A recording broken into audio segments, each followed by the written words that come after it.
Assalamualaikum warahmatullahi wabarakatuh. Kumaha damang barudak? Well, wilujeng sumping deui di channel Ruang Belajar, channel anu nyuguhkeun materi-materi pembelajaran secara audiovisual kahidep. Sangkan mere pengalaman belajar anu menyenangkan sareng gampang dipahami. Sateuacan urang ngebahas materi, mangga urang sami-sami ngadoa heula. Mugi-mugi materi anu bade dipelajari ku urang sadaya gampang kanggo dipahami ku hideup.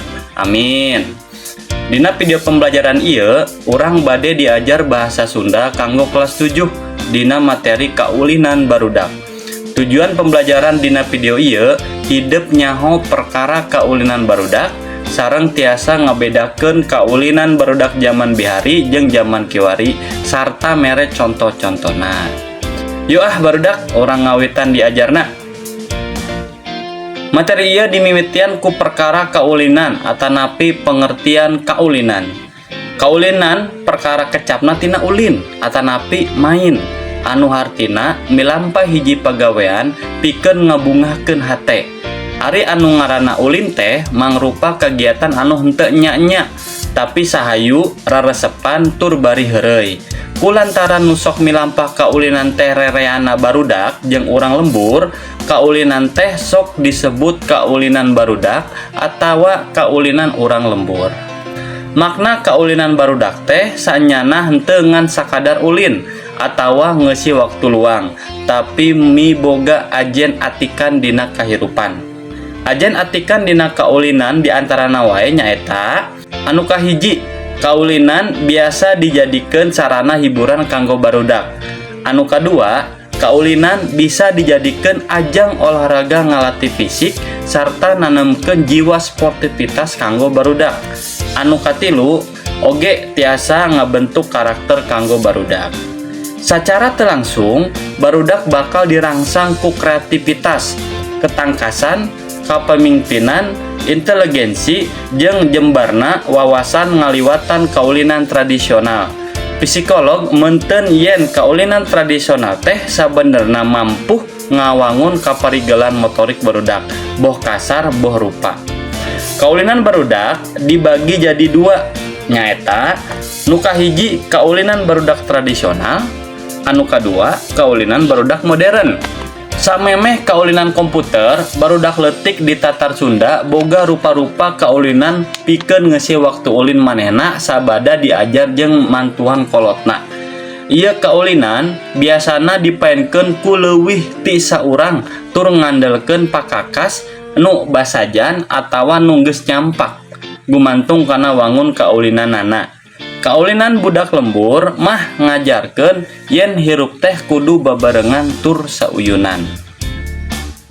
Ayeuna bade dijelaskeun bedana kaulinan bihari jeung kaulinan kiwari atanapi perbedaan permainan zaman dulu dan zaman sekarang. Kaulinan bihari nyaeta ciri-cirina nu kahiji sauyunan atawa babarengan. Anu kadua aya sosialisasi fisik. Sareng anu katilu teu merlukeun waragan.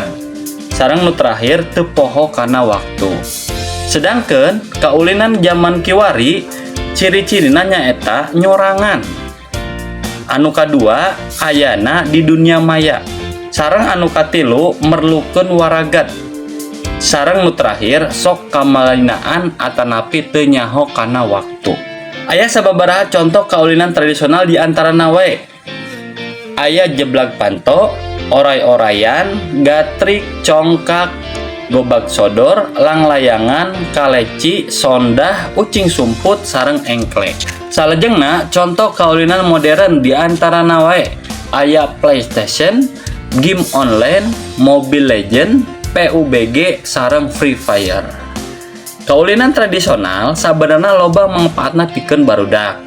Sajaba ti teu loba duit jeung bisa nyagerkeun awak atawa oge kaulinan tradisional dijadikeun olahraga sabab sagala kaulinan ngagunakeun latihan tambahan. Kaulinan tradisional sabenerna alus pisan pikeun ngalatih fisik barudak jeung mental. Kudu aya perhatian ti kolot jeung sakola kaulinan tradisional anu ayeuna geus teu populer jeung jarang dimainkeun kusabab geus aya kaulinan berbasis aplikasi atanapi kaulinan-kaulinan modern. Salajengna aya pancen mandiri anu kedah ku hideup kerjakeun kanggo ngalatih pamahaman hideup kana ieu materi. Pek ku hideup kerjakeunnya atanapi jawab soal-soal ieu dihandap. Mung sakitu anu tiasa dipikahatur perkawis penjelasan materi dina video pembelajaran ayeuna. Hapunten bilih aya kalepatan sareng kakirangan dina penjelasanana. Lamun aya pertanyaan saputar materi dina video pembelajaran ieu anu masih kirang paham, hideup tiasa masihan pertanyaan di kolom komentar di handap.